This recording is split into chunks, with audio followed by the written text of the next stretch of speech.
श्री गणेशाय नमः। ओम नमो भगवते वासुदेवाय। जय श्री कृष्ण। निर्जला एकादशी व्रत कथा महात्म्य। निर्जला एकादशी का व्रत ज्येष्ठ मास के शुक्ल पक्ष की एकादशी तिथि को किया जाता है। हिंदू धर्म में एकादशी व्रत का मात्र धार्मिक महत्व ही नहीं है, ये व्रत मानसिक एवं शारीरिक स्वास्थ्य के नज़रिए से भी बहुत महत्वपूर्ण है। एकादशी का व्रत भगवान विष्णु की आराधना को समर्पित होता है। इस एकादशी का व्रत करके श्रद्धा और सामर्थ्य के अनुसार दान करना चाहिए। इस दिन विधि पूर्वक जल कलश का दान करने वालों को पूरे साल की एकादशियों का फल मिलता है।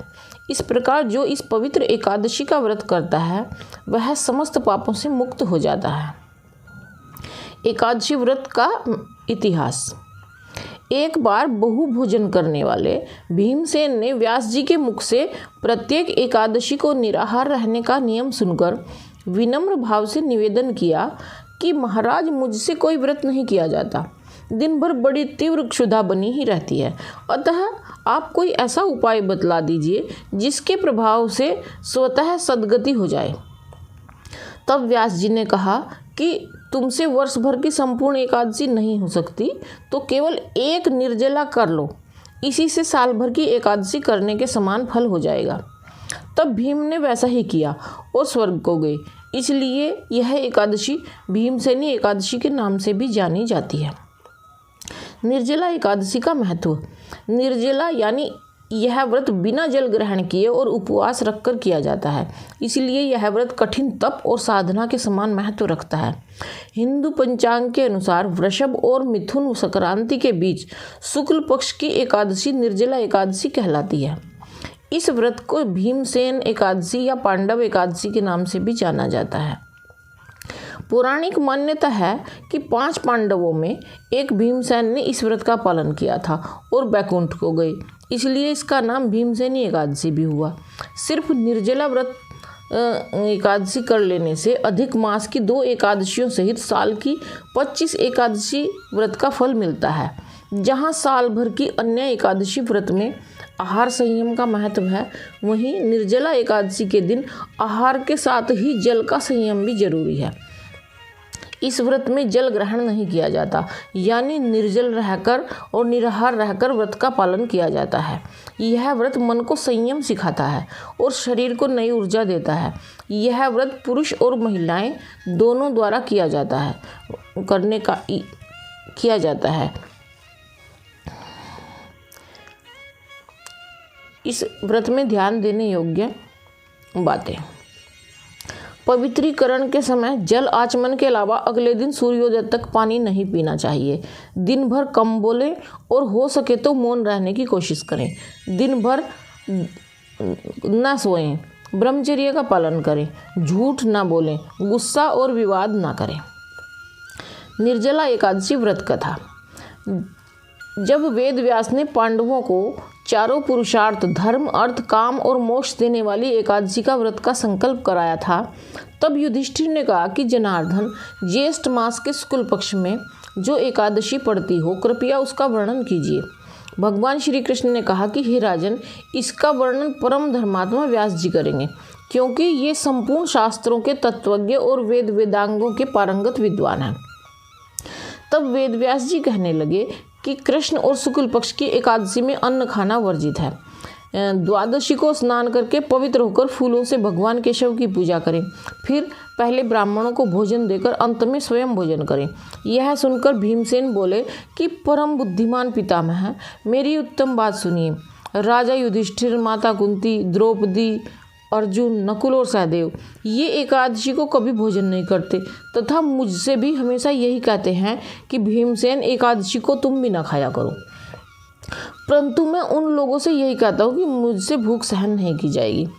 भीमसेन की बात सुनकर व्यास जी कहने लगे कि यदि तुम नरक को दूषित समझते हो और तुम्हें स्वर्गलोक की प्राप्ति अभीष्ट है और दोनों पक्षों की एकादशियों के दिन भोजन नहीं करना चाहिए।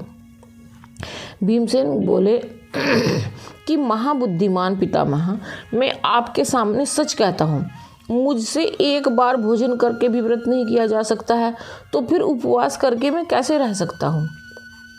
मेरे उदर में वक्र नामक अग्नि सदा प्रज्वलित रहती है, अतः जब मैं अधिक खाता हूँ तभी वह शांत होती है।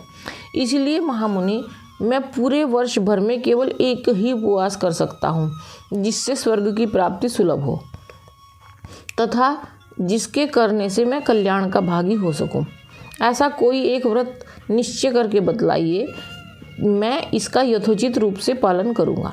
व्यास जी ने कहा कि हे भीम, ज्येष्ठ मास में सूर्य वृष राशि पर हो या मिथुन राशि पर, शुक्ल पक्ष में जो एकादशी हो उसका यत्न पूर्वक निर्जल व्रत करो। केवल कुल्ला या आचमन करने के लिए मुख में जल डाल सकते हो।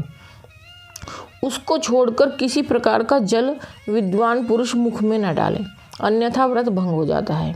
एकादशी को सूर्योदय से लेकर दूसरे दिन के सूर्योदय तक मनुष्य जल का त्याग करे तो यह व्रत पूर्ण होता है। इसके बाद द्वादशी को प्रभात काल में स्नान करके ब्राह्मणों को विधि पूर्वक जल और स्वर्ण का दान करें।